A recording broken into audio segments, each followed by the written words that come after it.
Hello to everyone and welcome to our regulatory update meeting for September 2024.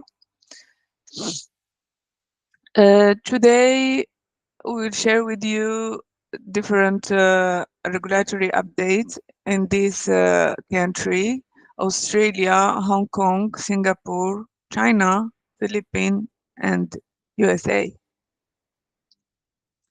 So first, let's start with Australia, where we will review some updates regarding changes to the medical device regulation.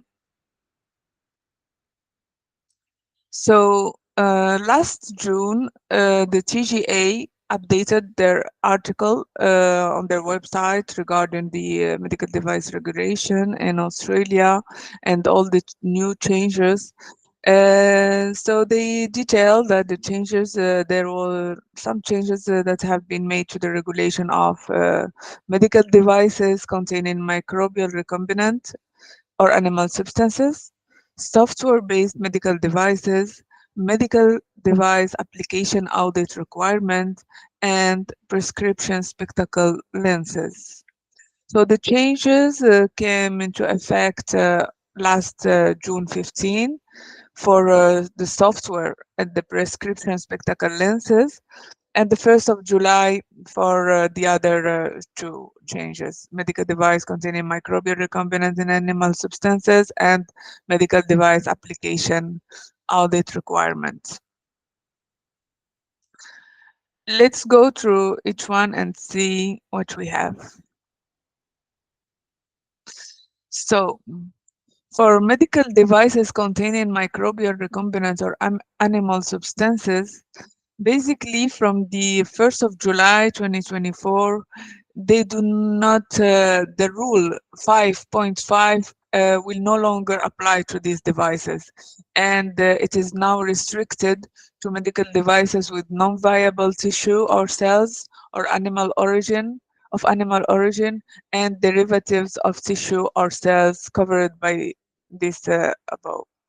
So this rule is not anymore applicable for this kind of medical devices. So for these medical devices, the conformity as assessment evidence requirement changes take effect from the 1st of July. So these devices can be supported by comparable overseas approvals. This started from the 1st of July. And regarding the second change related to software-based medical devices, just to give some background, we all know, and we already talked about that in previous meeting during last year and also this year. So in February 2021, a transitional arrangement was provided for software-based medical devices in Australia. So transitioning to a higher risk classification. Uh, this transitional arrangement ends on 1st November 2024. So on this update, the TGA amended the requirement to also allow sponsors who had notified them they were transitioning their devices to a higher classification and had applied for a TGA conformity assessment certificate before the 1st of November 2024. uh, they give them like 6 months following issue of the conformity assessment, uh, like an extension, to submit their application to include their device in the ARTG, Australian Register of Therapeutic Goods. Moving to the third change regarding Australia regulation changes. So starting from July 1st, 2024, mandatory application audit will be limited to high-risk medical devices and IVD, of course. Specifically, it will only apply to Class 3 medical devices supported by European Medical Device Directive and Class 3 and 4 IVD, Class 3 and 4 in-house IVD, and IVD for self-testing, and IVD for points of care testing supported by the conformity assessment such as NDSAP certification, ISO 13485, and European IVD Directive certification.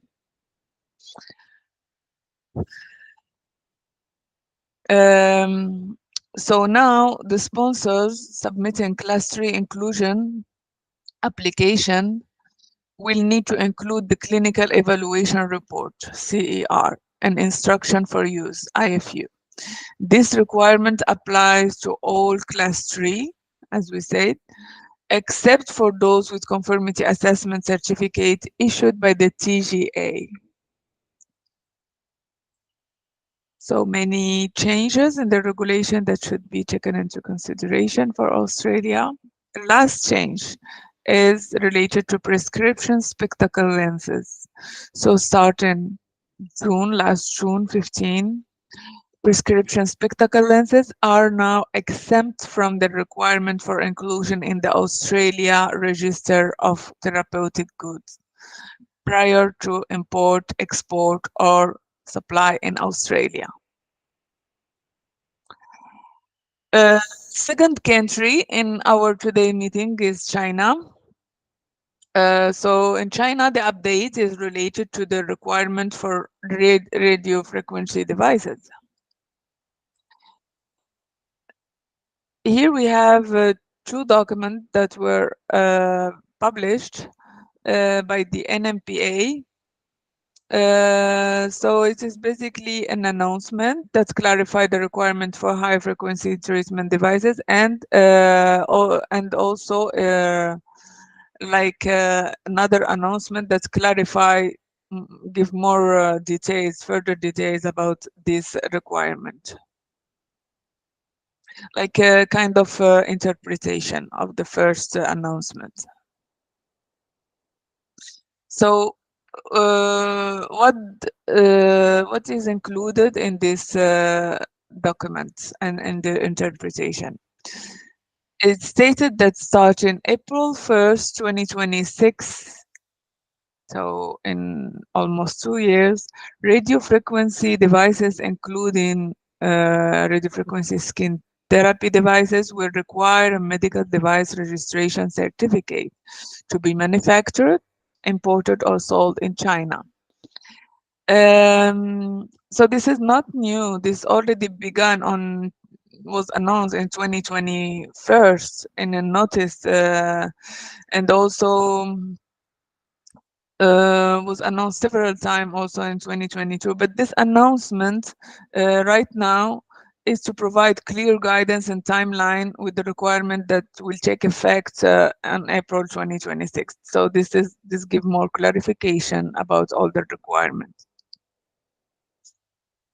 So this move enforces like stricter management of radio frequency devices, therapy devices classified as class 3 medical devices. Third country, Hong Kong, and the update is related to prioritization of registered medical devices. Yeah. So here, interesting news as well. So on July 2024, Department of Health of Hong Kong announced a new approach to enhance the procurement of medical devices. So this will be rolled out in 2 phases. The first one, effective from the November 1st, 2024, all relevant medical devices, including class 2, 3, 4 general medical devices and class B, C, D, IVD, must be or listed under the medical device administration control system, or have a listing application submitted, already submitted with an assigned application number by the time of the quotation closing. But preference will be given to devices that are already listed over those with the pending application. However, as I said, the one that have the application submitted could be and would be also considered. However, In the second phase that is anticipated for 2025, the requirements will be more tightened, with the Department of Health mandating that all medical devices procured must be listed. So that was for Hong Kong. The second country is the Philippines, and we talk about e-services postal system. Okay, so here on August 2nd, like last month, FDA issued new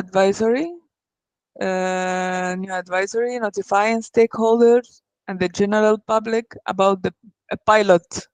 This is a pilot implementation. For now, it's a pilot implementation of the initial application for CMDN through the e-services postal system. Now this portal, this system is accessible at this direction, at this link, as you can see, and it is available within a limited scope from August 12 to October 11. And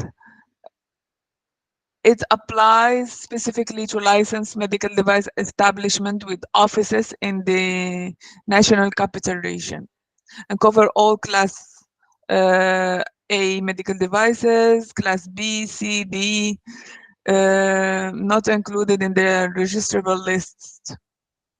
Following this pilot, the FDA planned to release detailed guideline for nationwide implementation based on the feedback. So, okay, for now, there is a limited scope of time and establishment that could participate, but this is anticipating the upcoming change using the e-services portal system in Philippines. So that's, I think it's important to be aware of that. And in Singapore, the update is related to, okay, we have updates and fees and timeline and an interesting information related to next generation medical devices. Let's start with the first one. So, Health Authority of Singapore has published the updated fees and timeline for several processes, both regarding medical devices and IVD. That was published on July 1st of this year. And here we will focus on the updated data concerning product registration and change notification. But the announcements contain more processes that are out of our scope, so will not be presented today. Let's see here in this first table, we can see the new fees for the different class risk devices for the application fee. So first, the fees are presented in Singapore dollar. So we have the application fee, the immediate route fee for the different classes, expedited route, average route, and full route. Okay. Here we have the timeline. The fees. We're still reviewing fee for priority review scheme 1, priority review scheme 2, administrative change, review change, technical change, change of registrant, annual renewal fee. In general, just to give you an idea about how this fee will change in comparison with the previous one. So the process listed in both table, the increase was like an average of 122 Singapore dollar, which is equivalent to a 93 US dollar. Let's say like an average of 100 USD dollar. This corresponds to a 4% of increase compared with the previous fee. Yeah, just uh, stick with this conclusion, like a 4% of increase. And the In the third table and the last table for the fees today and the timeline in Singapore.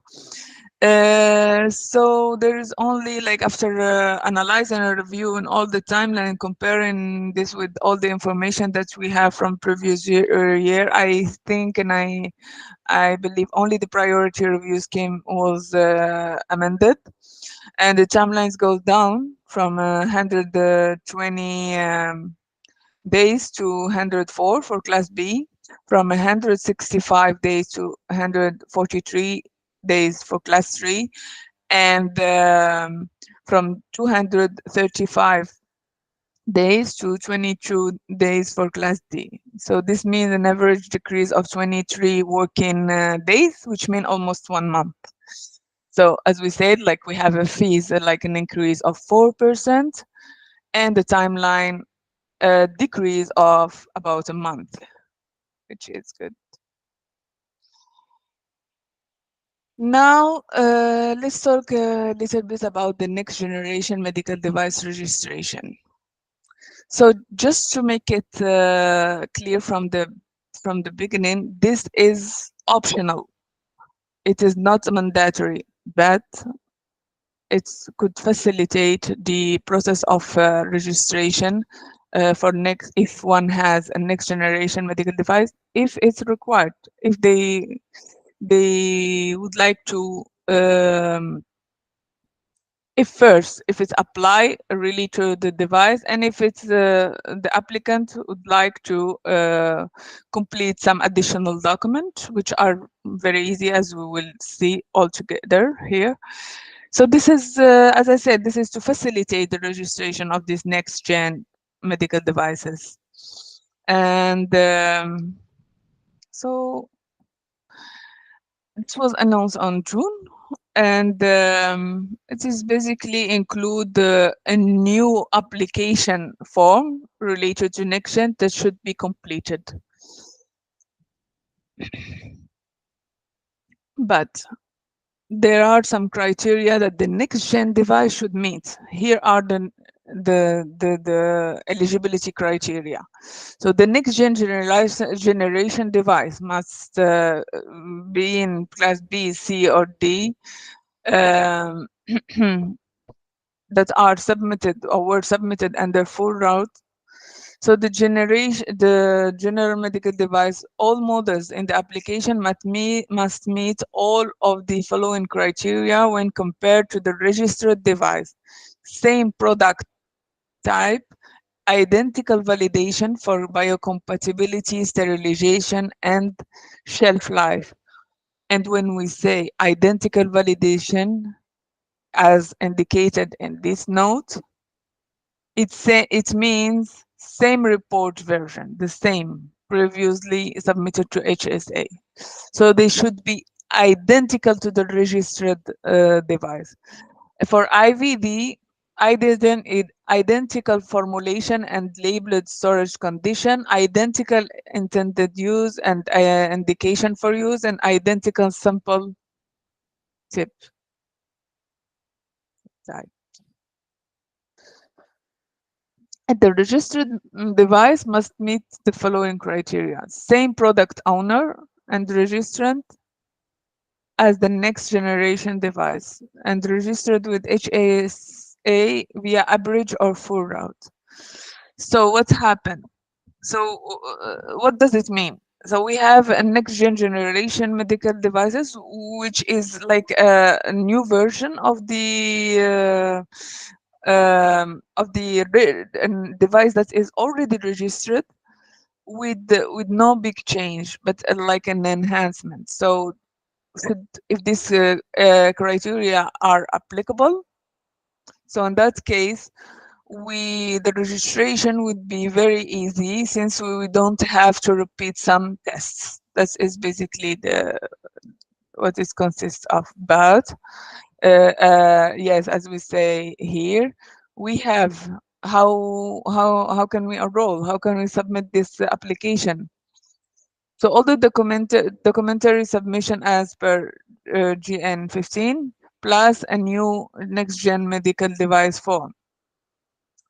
And uh, should be sent to this email. Okay. So the form is in the form we have this first part of the form, comparison table of next generation device with the registered device. Here we have like it's given the argument why our next generation device is similar to the registered device. So here we have to include all the information regarding the intended use, indication, principle of operation, material, packaging. As the second part of the form is the most important part. It consists of presenting the justification of relevance of previously submitted data to the next generation device, like explaining why the previously submitted tests regarding biocompatibility, sterilization are identical and should be considered for this new device, so we don't have to repeat them. So as we can read here, detailed it details critical analysis on why the next generation device may leverage on the data of the registered devices. If multiple registered devices and/or device listing are to be leveraged on, please specify the device name and the association device listing in the table.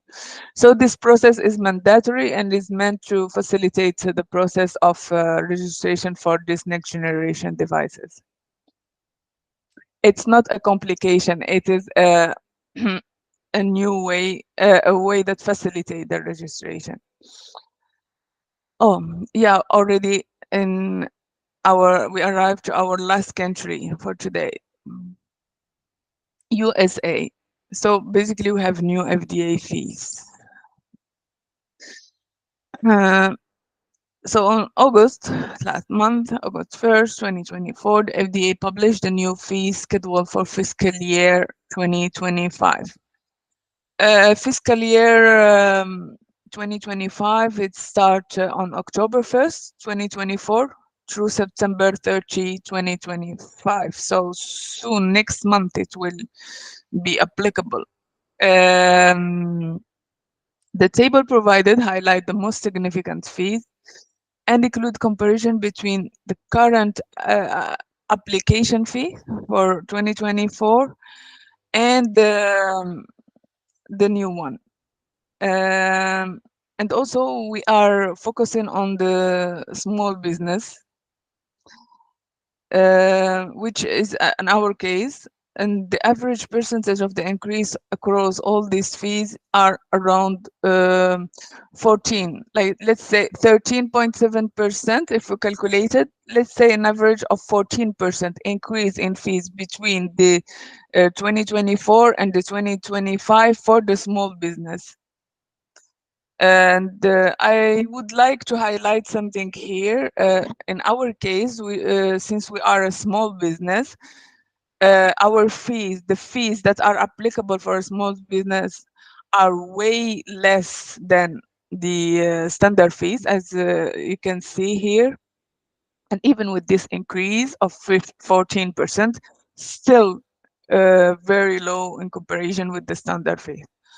Also, in addition, there is something that interesting to know, that for the annual establishment registration could be waived for a small business if there is a special new guidance and the form specifically form 3602 that will allow a small company under 1 million gross sale to waive establishment registration fee completely. So around 9,000. That's it for today. Any questions? Mm, let me just see here. Maybe you are who's raising. Have here Ana Lucia. Yes, please. Hello. Hi, man. Thank you for the presentation. Can you clarify what is the definition of the next generation devices in Singapore? I didn't understand that. The definition. What defines our next generation?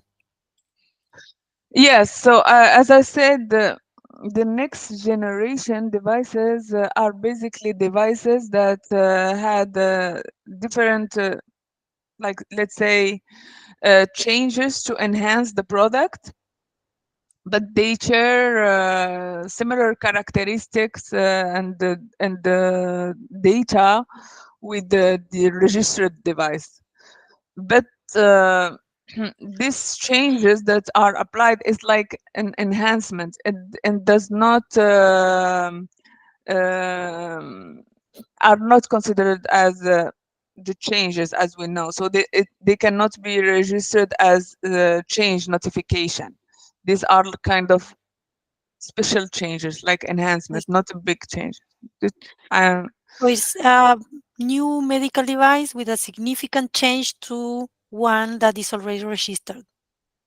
That is make it another version of the same product. Yes, as it is, as we can understand from their name, next generation. It's not, Okay. yeah. So it's an enhancement. Okay. Thank you. You're welcome. Yeah. Can I see who else raised? Yeah, I have Gabriela, please. Hi, Iman. Thank you for another interesting presentation. I have two Yeah. questions actually. If I may, I would like to start by Australia and the changes um, in Rule 5.5 for um, medical devices with microbial recombinant, those devices. So could you please repeat the implications for sponsors in the RTG entries stemming from these changes? Yeah. So as I said, that this for this change, basically the rules that was applicable is not anymore applicable.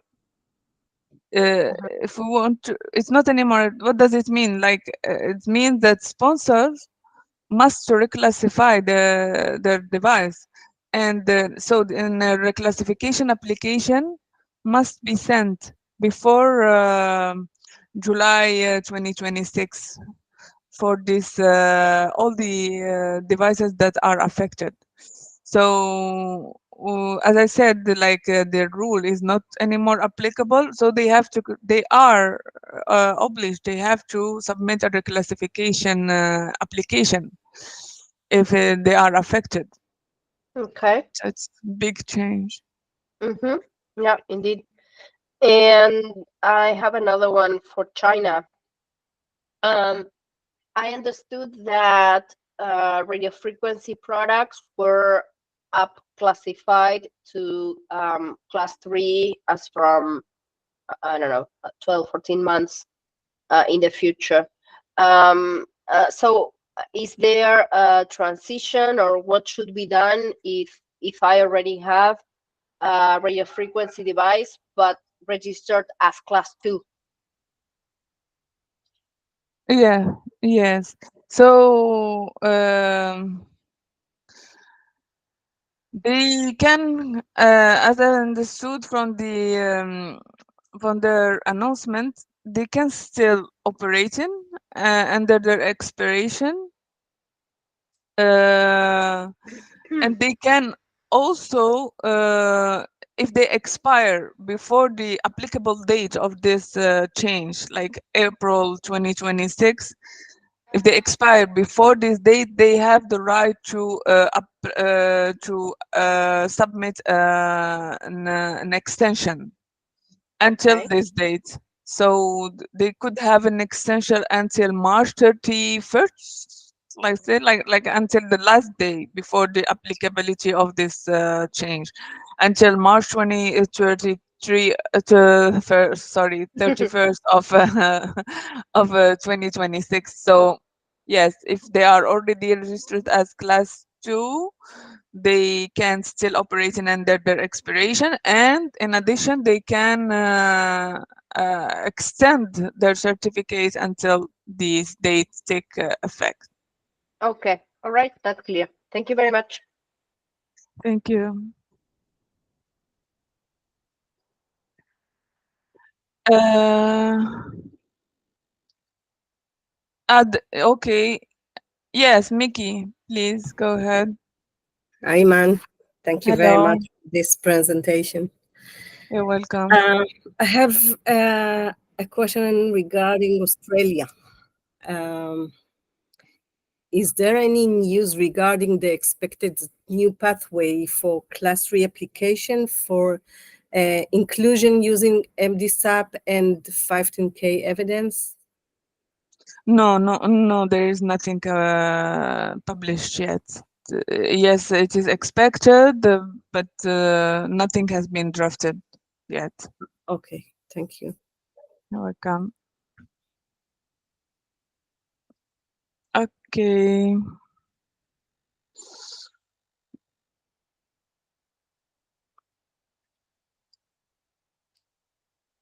I think there is no more question for today.